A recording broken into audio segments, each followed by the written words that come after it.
Hi everyone, and welcome to the Gemini February 2022 Illumination reading. This is I Am Illuminated Tarot, a place to better connect with and illuminate your own personal spiritual importance. Hi and welcome. So this is a reading that's meant to help you find the meaning in the current challenge or challenges you are facing. And what does that mean? That means that we are going to be taking a look at what Spirit would like you to realize about the challenge you're facing and how in meeting it and overcoming it, you will unlock something about your greater path and purpose and how it can be of service to both yourself and the collective experience. All right. So Gemini, we're going to jump right in and take a look at your own personal internal energy, as well as pulling a card then for your external energy. And we're going to look at what Spirit would like you to engage with and then the why behind it. So we have the Two of Pentacles in the present, which is what you are currently sitting with in your internal energy. And we will take a look now at what you are sitting with in your external energy. Ooh, we have Death. Now don't be afraid, death is not, for those of you new to the tarot, this does not mean that death is sitting in your external environment, literally. This means that it's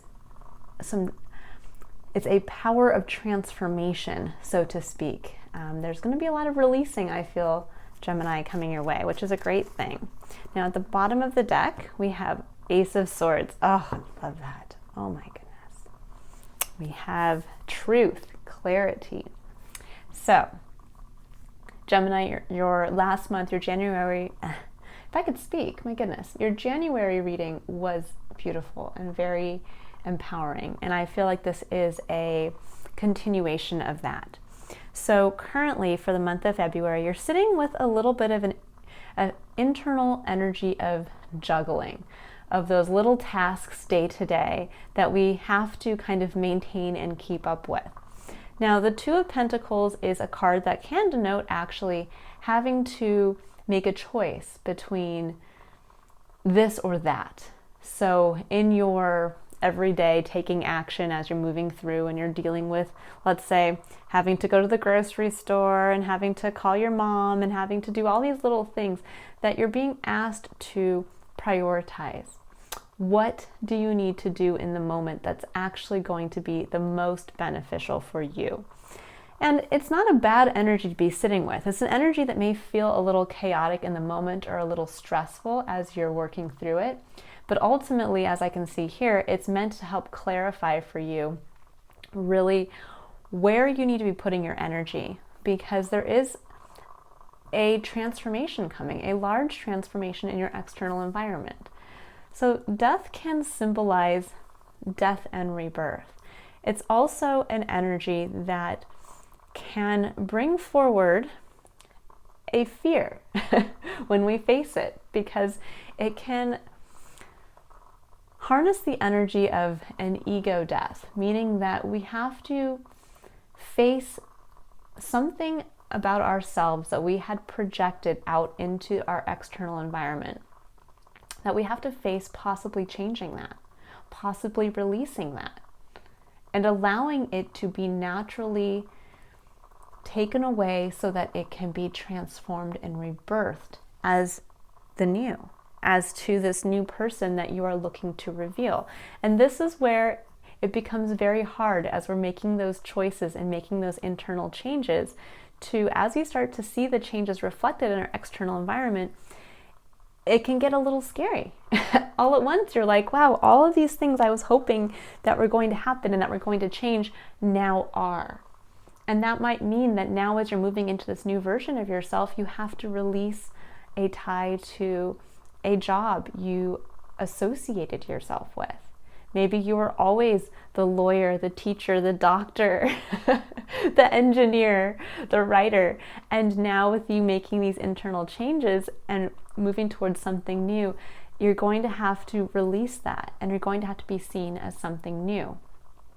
Or maybe you're moving into a new home, or you're expanding your family, or you're traveling to a new location even. And there can be this feeling of having that as much as you are ready to move on from where you are currently, there's always that little bit of fear around the change that's going to happen.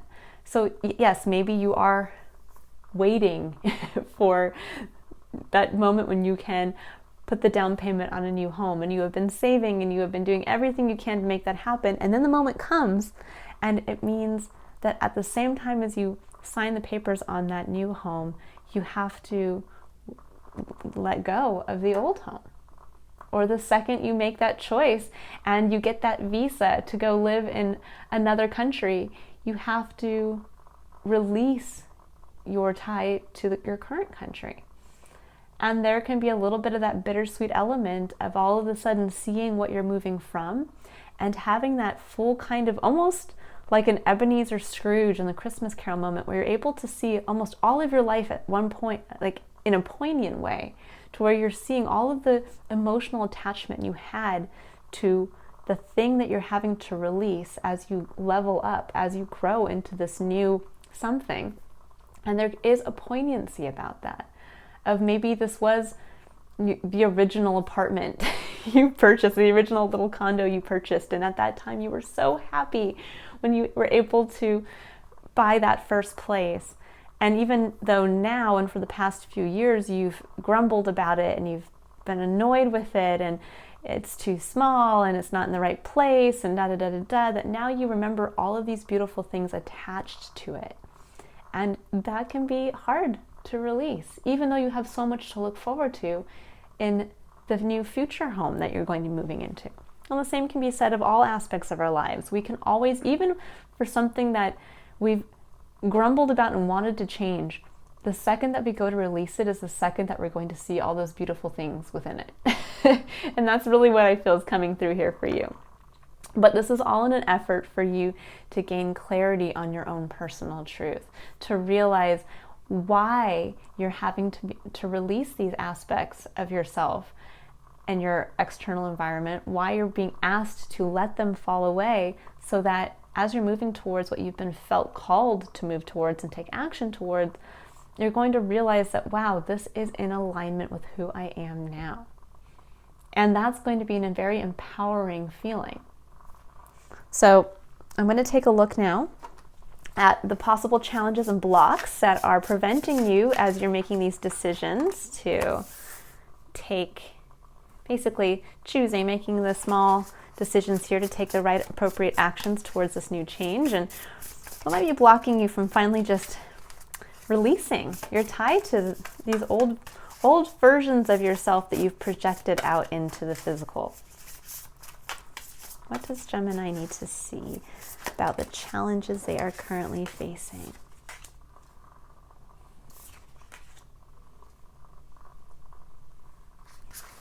So right off the bat, we have the King of Pentacles. Okay, all the cards here. Perfect. We have wow, this is beautiful. Okay, so it's a very clear message coming through here. So we have the King of Pentacles, we have the Three of Cups, Nine of Swords, we have the High Priestess, Six of Pentacles, and the Nine of Pentacles. So in your challenge position, you have the King of Pentacles. And the King of Pentacles is somebody who takes action from a place of understanding the value, the return on his investment of time or energy or money, etc.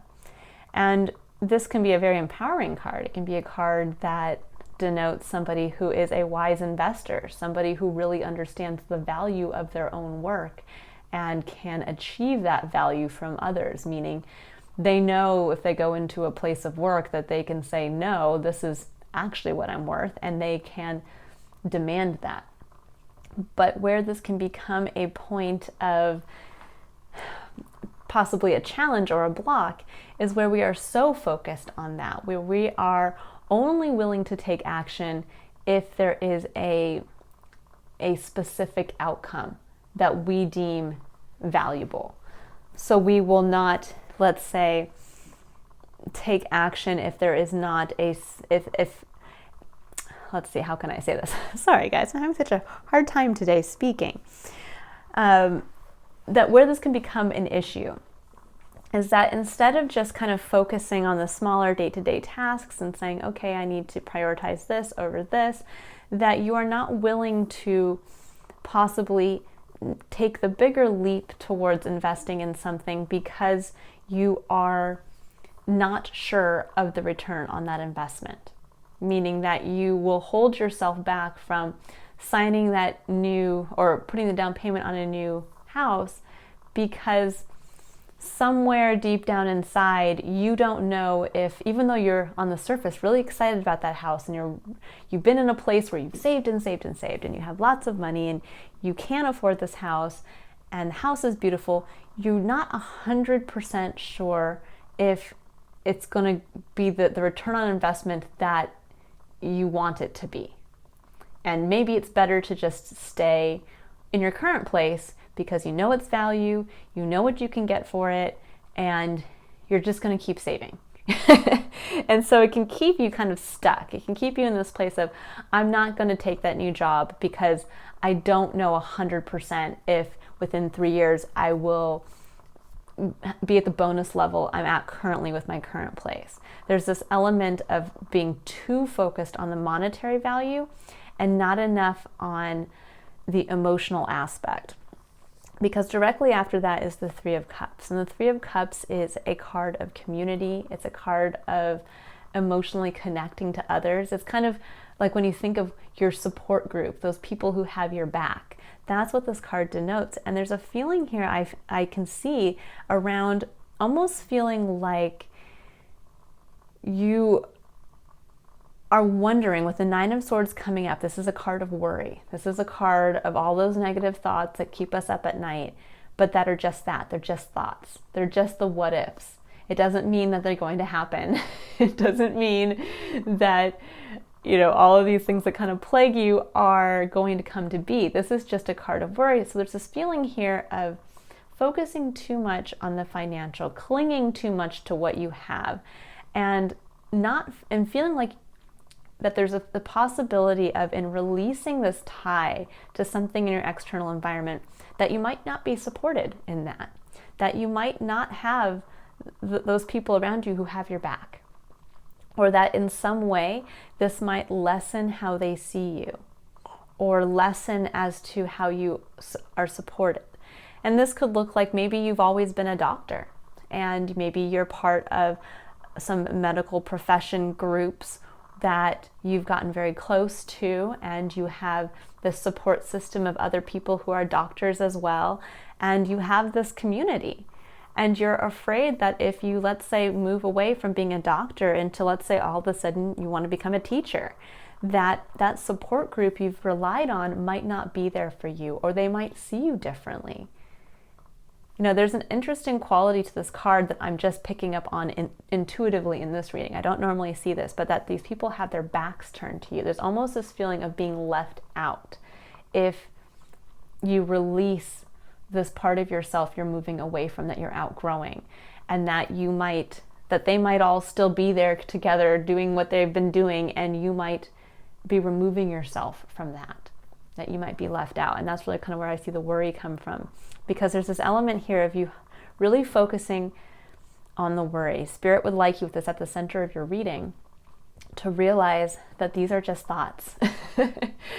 I love this depiction of the Nine of Swords showing all these black crows as the negative thoughts, and there's one beautiful white crow coming in, and that's the message from Spirit that's the truth. That's the Ace of Swords coming in to clarify and to get rid of all of those negative thoughts and say, no. You know. The High Priestess here denotes that deep within, you know the decision you've made. You know why you've made that choice to change something in your life, to change something within you, and that this change is a direct representation in your external environment of what you've changed inside, internally. Now, the final challenge we have here is the Six of Pentacles and the Nine of Pentacles. Now, the Six of Pentacles is a card that denotes kind of the universal idea of you get what you put in. The element that even in the moment we may think, okay, we've put all this energy towards something and we haven't reaped the rewards, or vice versa. There are times in our life where we feel like we've done nothing to deserve the rewards coming in. And that this is a cycle that always is balancing at any given time. And that we might at one point in our life be the one to give. And at another point in our life, we're in a position to receive. And we will all be in that position on one side or the other multiple times in our lifetime. But with the Nine of Pentacles coming up, that's a card that denotes it's a card of independence, a card of, it can actually denote financial independence. It can denote that you're doing well for yourself, but it can also bring up the energy of leaving a comfort zone, of leaving something that almost is, it's like too good to leave, but too bad to stay, if that makes sense, where you've outgrown it. You've proven to yourself that you can be independent, or you've created or found yourself in an environment that is comfortable. But now you're being asked to have faith in the law of divine balance, so to speak, that as you move forward, that whatever you feel you might have to give up here because you're being asked to release this hyperfixation on value, this hyperfixation on money, that whatever you're going to have to feel that you need to release here, that might ultimately impact your current feeling of independence, is going to be rewarded. It will come back to you. And that this whole change is not about fearing that you're going to be left out, or worrying that you're going to lose out financially or in some way physically. It's about realizing that there's always going to be this point in life where we have to give a little or receive a little, and that you don't have to give up your independence, so to speak, because of that. You are intrinsically an independent person, but sometimes we have to leave something that may look good on paper or that maybe gives us a sense of feeling independent to grow into the next version of ourselves. You know, when you think of a caterpillar growing into a butterfly, like caterpillar was living a pretty independent life. A caterpillar was out there eating leaves, doing what caterpillars do. It was having fun, living its little life experience. And suddenly, though, it feels that urge to go beyond what it knows. And if that caterpillar doesn't heed that call and spin that web and make those choices, it will stay a caterpillar, and that's it. That's the only experience it will know, and eventually it will die. But if it heeds that call and makes that decision to find that place on the branch and to spin a beautiful cocoon and to, weather the gestation time, it will emerge as this beautiful new being. This new being who is now also equally independent in this new situation that it finds itself in. And actually perhaps even more so, because now not only can it walk and crawl and do all of the things it had been able to do before, but now it can fly. Beautiful message that came through there. Okay, Gemini. So I'm going to go ahead and I'm going to pull a card for curiosity, courage, and contemplation, where we're going to engage the Triad of Engagement, which is a coaching tool I utilize to help bring what is a very general reading down into an individualized message for you, so that you can take these points and integrate them throughout the month to be able to illuminate for yourself what Spirit would like you to become aware of for your own personal spiritual importance and path and purpose. And of course this card would come out. So as we're talking about leaving, kind of too good to leave, too bad to stay, that's exactly what this card represents. Walking away. With 27 breaking down to a 9, the ending of a cycle, lessons learned. Also 9 of Pentacles, so these cards are very similar in the energy they carry.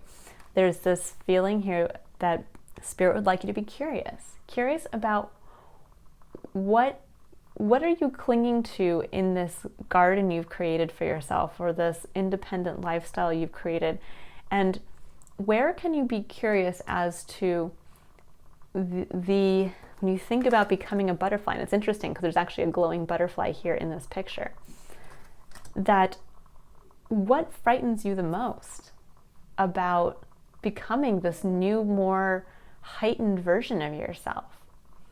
And when you are curious about, well, why are you so worried about becoming this new version of yourself when this is what Spirit is showing you is a part of your evolution and growth?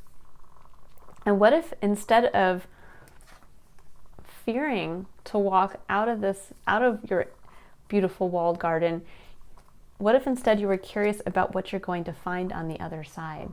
All of the beauty, all of the love, all of the adventure, whatever you're seeking in this change. What if I replaced the what ifs? And I think this is a beautiful message for you, Gemini, because you guys can get stuck in your heads. And I know this, as I've said before, because I have a lot of Gemini in my chart. So I understand that overthinking and getting stuck in our head kind of component. That what I would do for the month of February is at the end of the day, before you go to bed, take one thought, one worry that you have towards this life change that you're making for yourself, and take the what if and think the negative what if. You can even state it out loud if you want, and then replace it with a positive what if. So this could look like, let's say you are leaving a long time career field. You're no longer going to be a doctor and you're going to move towards teaching. And you say out loud, well, what if I lose friends in the colleagues that I've worked with for the past 25 years? And replace that with, well, what if I make new and incredibly empowering connections? Where might this take me? Or what if the people I've made these lifelong connections with, these people I've worked with for 25 years, what if they're still there to support me? What if I still get a chance to hang out at our monthly barbecues? What will I have to tell them that's now something outside of the same old I've been telling them for the past 15 years? Or the past 5 years where I've been burned out and been telling the same story over and over again. Now what new stories am I going to have to bring to liven my interactions with them? And do that with a different negative thought each night. And see what changes. See in your perspective what Spirit would like you to become aware of, that right now you are currently holding yourself back from really seeing about this transition for yourself. Okay, so now I'm going to go ahead and I'm going to pull a card for the Power of Surrender from the Power of Surrender deck. And this is going to be for the concept of courage, and this is where we are going to look at what Spirit would like you to keep in mind as you have the courage to take action, or where they would like you to have the courage to take action. So what would Spirit like you to be aware of as you are gathering the courage to make these choices and to release a little bit of the physical expectation and move into confidence in your inner knowing? Okay. Surrender stubbornness. It says, if you're tensing up or taking a rigid stance about something, gently observe yourself and become more yielding. This will help you communicate more lovingly with others and yourself. And I think this is a beautiful point to keep in mind here, that sometimes we can, out of fear, really try to control things and really try to kind of stick to, well, no, it has to be this way because I know that this is how I've been able to get the return on my investment before, or I'm not going to even consider a home that doesn't have X, Y, and Z because it won't be marketable or it won't bring this kind of value in, or I'm not going to teach, I'm not going to go into teaching, I'm not going to leave being a doctor and go into teaching unless it's going to be at this school with this type of teaching program with this schedule, and we get to this point where we're basically holding ourselves back out of fear from actually making the change and taking action towards releasing what we know we need to release, and letting it go with a sense of honor and appreciation, and embrace the new transformation.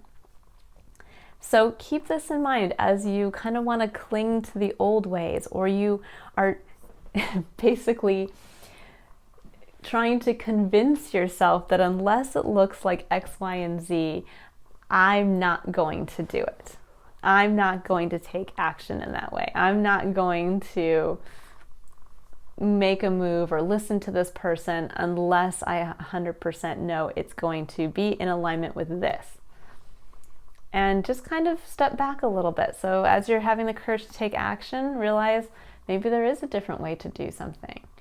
Or maybe you're simply holding yourself back from leaning into making this change, from leaning into releasing a little bit of this safety you've created for yourself.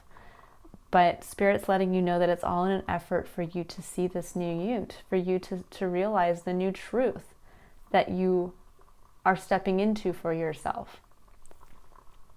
Okay, and then finally we're going to pull a card here for the Principle of Contemplation, and this is where Spirit is going to ask you to keep the theme of this card, or this energy, in mind throughout the month, that as you're kind of going through the month, maybe feeling a little disengaged, that you can stop and remind yourself of this message, because this is really tying directly to the lesson or the meaning in this challenge, in this change you're going through. Oh, beautiful. So it says, take a break. It says, a life's work, not a season. Get off the treadmill. So this right here really shows that it's almost time to lean into releasing a fear around having to work, make money, need to be secure, need to do all of this, and I need to cling to all of this while I also am being asked to release. And what Spirit's coming through here is to say, you're not being asked to do it all. You're actually being asked to clarify and to cut and to release and to allow yourself the freedom to become this new version of yourself. And you don't have to, it would be like the doctor who's moving into teaching. It would be like if he's like, no, I'm going to keep my personal private practice and also teach full-time at this college. And it's like, he's not setting himself up for success, right? He's not willing to leave behind what he already knows is of a certain value. He's not willing to, he's clinging to the security net he's had instead of fully stepping towards the new version of himself, where he's going to release being a doctor and he's going to move into being a teacher or a professor. And this is where we can get kind of stuck in the snowman's land and then we overstress ourselves. And that's really where then the juggling becomes intense. And it's actually where we can end up having breakdowns, because we're not allowing ourselves to fully stay the caterpillar or become the butterfly, and we're in this in-between phase where we are basically like half in the cocoon and half out, and we're trapped. So Spirit would like you to keep in mind, it's okay to let go of the old version of yourself, because the new version of yourself is actually bringing you closer to your fullest potential, and it's what's needed in the world right now, and it's what you need. It's the new you and the new truth. And the beauty of when we actually release with faith and we walk out of that walled garden, we walk into all of the opportunity that is waiting for us. All right, Gemini, I hope you have a wonderful February. If you would like to illuminate your own personal spiritual importance and to see how it can be of service to yourself and others, you can click on the link in the description box below to visit my website to book either a personal tarot reading or a one-on-one coaching session. And I look forward to completing your mid-month readings, which will be out after the 15th of this month. And then if I don't see you again then, I will see you back in March for your next Illumination reading. Bye, Gemini.